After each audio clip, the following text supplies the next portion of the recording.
Mark, thank you very much for that reading. Friends, good morning. It's great to see you and to be with you this morning as ever. I'd like to start with a question, which is, what is the most important thing for the church to be today? What is the most important thing for the church to be today? And I'm going to come back to that question right at the very end of this talk. But firstly, as Maggie said at the beginning, we're carrying on with our sermon series of growing as disciples through the spiritual disciplines. And 2 weeks ago, it was growing as a disciple through the discipline of meditation. Last week, it was growing as a disciple through the discipline of fasting. And this week, the last in the series, that's the last time you'll have me for a while, which I'm sure you'll be quite pleased about. This week, the last one, growing as a disciple through the spiritual discipline of study.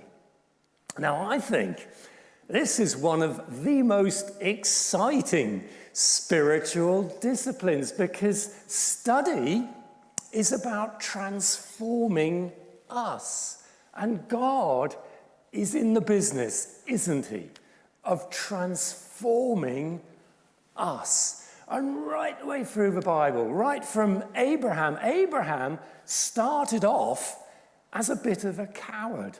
We know that Jacob certainly started off as a grabber, as a deceiver. Moses was a murderer. David was an adulterer. If we go into the New Testament, Peter was hot-headed, impetuous, and completely unsuitable for leadership. James and John were self-obsessed and also not suited to pastor churches. And as for Paul, he was evil, wicked, and a persecutor of Christians.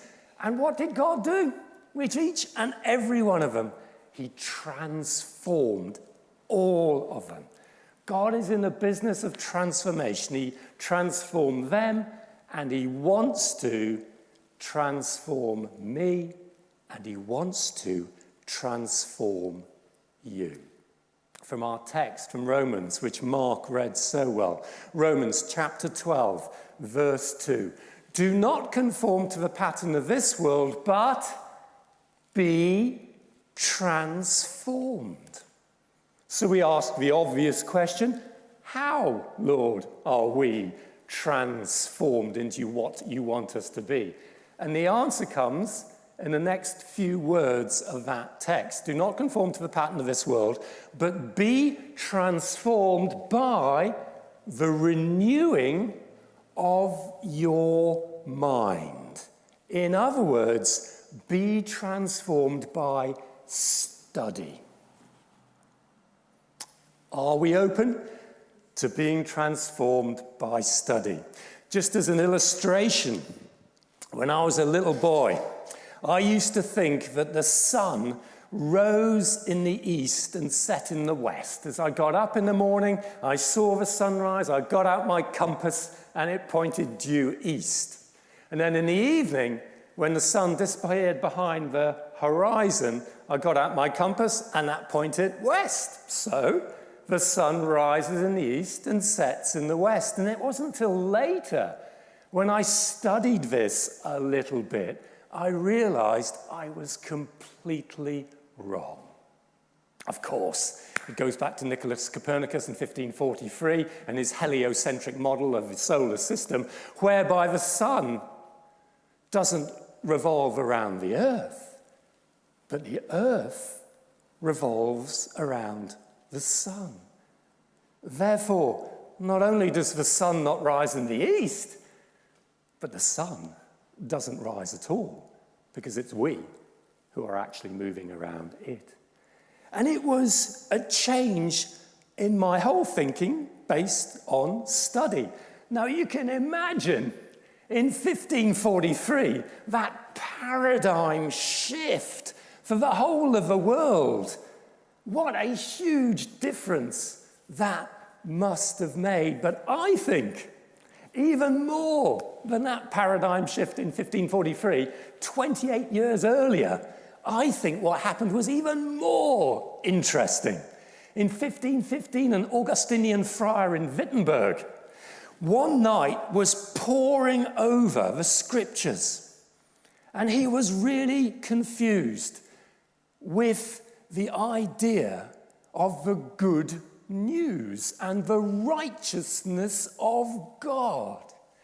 I'm talking, of course, about Martin Luther.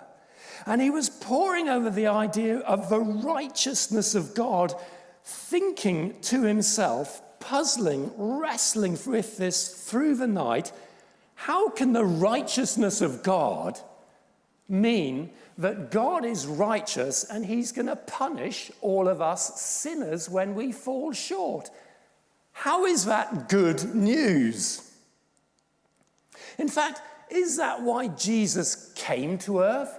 To tell us we have a righteous God who is going to punish us all? And actually, is it news at all? Because that's exactly what the Jews believed. And he wrestled with this through the night and then through the study of Romans. And when he came to Romans chapter 1, verse 17, the righteous shall live by faith. It was then the dawning realization on Martin Luther that the righteousness of God was not that God was righteous in himself. Of course he is. The righteousness of God was the righteousness that God gave us, all us sinners, so that we can be set free because we are declared righteous by the blood of Jesus Christ and justification. We have nothing to fear from a righteous God because he's made us righteous too. And for Martin Luther, it was that moment of study of Romans that he felt the gates of paradise were burst open for him and everyone who claims Jesus Christ. Just over 200 years later, Charles Wesley, studying Romans again, studying the scriptures, studying what Luther said, Charles Wesley wrote these words, "And can it be that I should gain an interest in the Saviour's blood? Died he for me who caused his pain, for me who him to death pursued? Amazing love. How can it be that thou, my God, shouldst die for me?" Friends, it is study that enables us to understand this. It is by study that we are transformed, as the same way that Luther and Wesley and countless saints before. And yet, there are still many in the church who haven't quite grasped these truths through study. There are many who live almost in fear. They may come to church every Sunday. They may sing with gusto. They may pray in the Spirit. They may have divine revelations, but they haven't yet been transformed by God. Jesus says these words. He says, "You will know the truth, and the truth will set you free." Good feelings won't set us free. Ecstatic experiences won't set us free. Getting high on Jesus won't set us free. What sets us free is the truth, and the truth we discover by study. So, friends, let's have a look at this whole area of study and transformation. Is that okay? Firstly then, 4 points. How do we study? What do we study?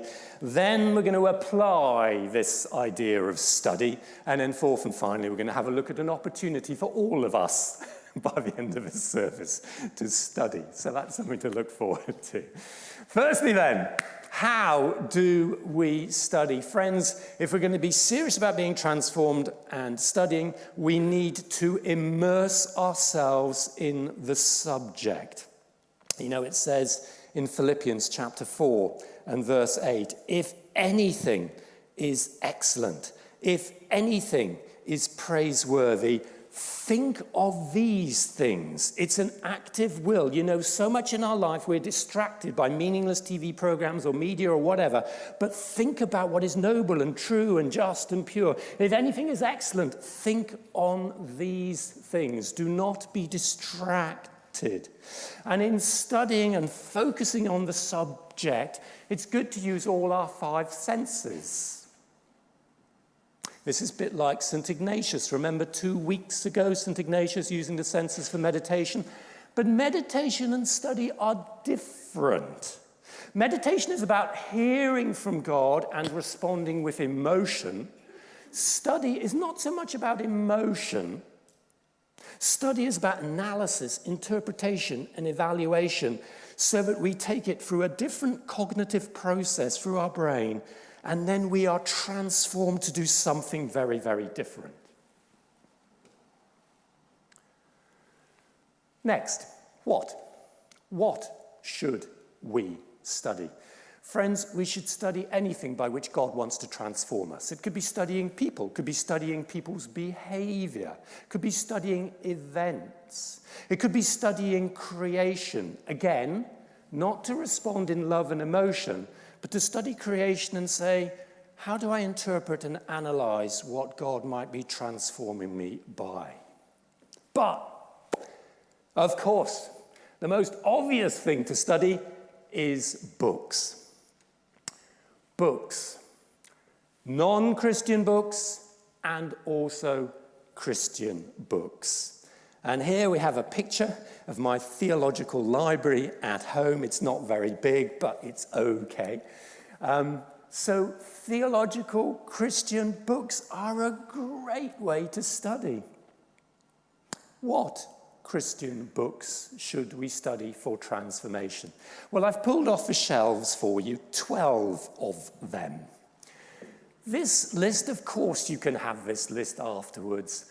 But friends, if you Google it, you're probably going to get a similar 12. You're going to get something from C.S. Lewis. You're going to get something from John Stott. You're going to get something from Tim Keller. You're going to get something from David Watson and James Packer. You'll probably get Wesley's 44 sermons or the journal. So it's a pretty generic list. All these books, if you study them, friends, you will be transformed. But, as I say, you can find that easily on Google. I'd like to move on then and look at the third point, which is an application of study. How do we apply ourselves to study? Well, I'm going to choose a book. I'm going to choose a Christian book. And I'm going to choose the most important Christian book, which is the Bible. How do we study the Bible? And I'm going to choose the most important part of the Bible, which is the New Testament. How do we study the New Testament? Friends, I'd like to offer you 5 tips this morning as an application. Is that okay? 5 tips as an application of how to study the New Testament. Firstly, time. Friends, if you're relying on coming to church and listening to a 20-minute sermon, although most of them end up being about 25 minutes, don't they? Sorry about that. If you're relying on coming to church and listening to a 25-minute sermon once a fortnight, that's not enough. If you go to a home group during the week and your home group studies the New Testament, very, very good. Even better is if you carve out study time, one evening, one morning a week, maybe a Saturday morning, maybe, a Friday evening, whatever, just to study. Even better still is if you go on retreat once a term for a weekend, a long weekend perhaps, and study the New Testament. Now, friends, I'm going to hear you saying, Steve, we haven't got time for this. We're busy people. And I will respond, friends, if you're serious about growing as a disciple, what did Jesus say? If anyone comes after me, he must deny himself, pick up his cross, and follow me. Jesus, who sacrificed everything for us, more than we can possibly imagine, asks us to make a sacrifice. What does Paul say in Romans chapter 12, verse 1? To be a living sacrifice. And if we're serious about being transformed by study, we might have to sacrifice how much time we spend watching TV. We might have to sacrifice how much time we spend playing computer games. We might have to sacrifice how much time we spend socializing or whatever it is. Friends, we need to spend time. Second tip in studying the New Testament: learn the background. When you're reading the New Testament, what's the background? What's the climate? What's the geography? What's the history? Which means you need to understand the Old Testament. What's the culture of the time? Which means you need to understand the Old Testament. What's the semantics? What are the literary forms, the literary styles, the use of language? All of this gives you the background to help you be effective in your study of the New Testament. Third tip, compare. Compare the text you're reading with similar text. If you're reading about the resurrection in John's Gospel, read about the resurrection in Matthew, Mark, and Luke. If you're reading about Jesus quoting from the book of Isaiah, read Isaiah. Cross-reference, and once you've done that, you can work out what the New Testament is saying. And once you've worked out what the New Testament's saying, use the background, geography, history, culture, language, use the background. What does or what did it mean? What was said? What did it mean to the people at the time?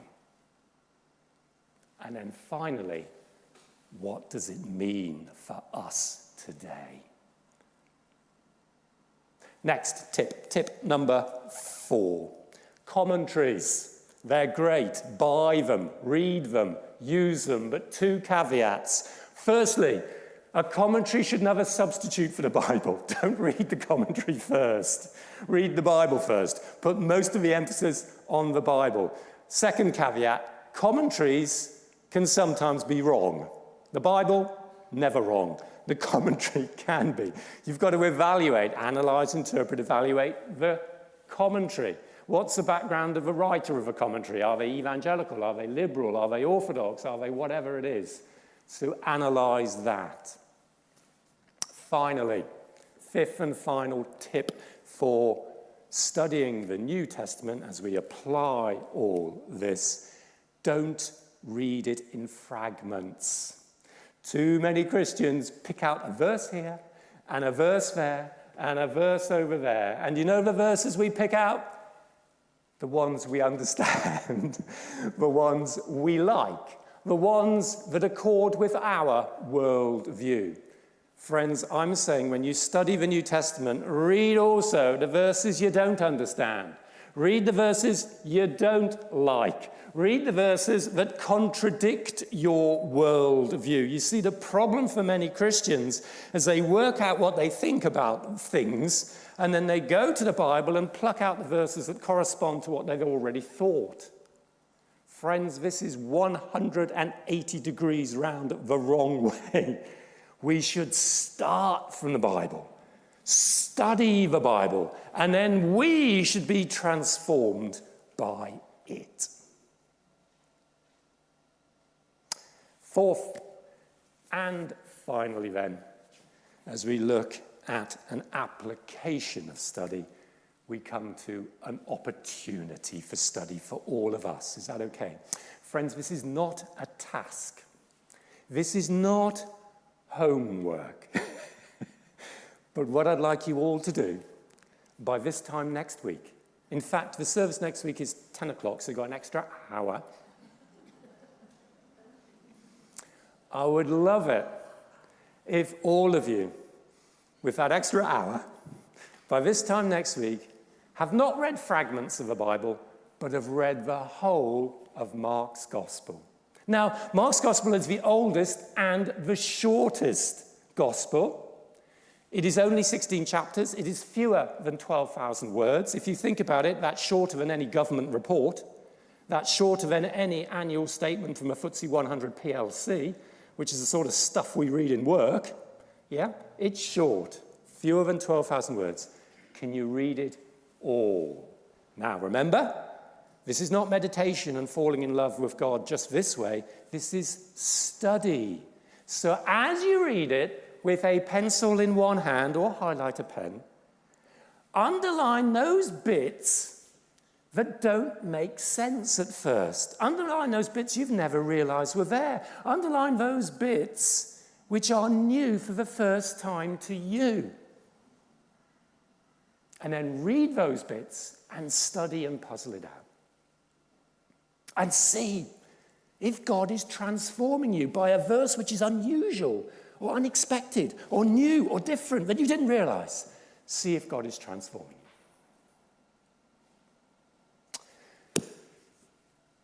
Friends, we're coming towards the end. Let me summarize what we said about this spiritual discipline, growing as disciples for the discipline of study.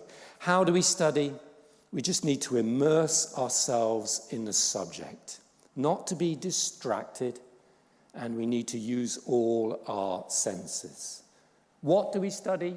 Anything that God can use to transform us, whether it is creation, other people, but more likely to be books and Christian books. And applying the study, just pick up those 5 tips, spend time, look at the background, compare and contrast with other versions, use commentaries and avoid a fragmentary approach. And as we come to draw a conclusion to all this series we've done on meditation and fasting and study, let me say this. God is in the business of transformation, of transforming us. God is dynamic. Jesus was the most dynamic, modern, contemporary, revolutionary, and radical leader the world has ever known. And he wants to move us on. Don't get me wrong. I think we need to cherish history. I do. I think what Martin Luther discovered was phenomenal. I think even Thomas Cranmer in 1662 and the Book of Common Prayer, I think the language is sublime. I think Charles Wesley, what he wrote, the fusion of melody and theology, is phenomenal. But God doesn't want us to get stuck there. He wants to move us on. He wants to transform all of us by using the tools of these spiritual disciplines. And so to close, I opened up with a question. And the question is, what does the church need more than anything else today? What does the church need today? Friends, I don't think the church needs more intelligent people. I think the church has got loads of intelligent people. I don't think the church needs more gifted people. I think the church has got loads of gifted people. What the church needs more than anything today is deep people. People who've gone deeper with God. People who've grown with God. It's people who've spent time developing themselves through meditation, through fasting, through study. It's people who've been transformed to be true disciples. And as they've been transformed by God, they are more able to transform the world for Jesus Christ.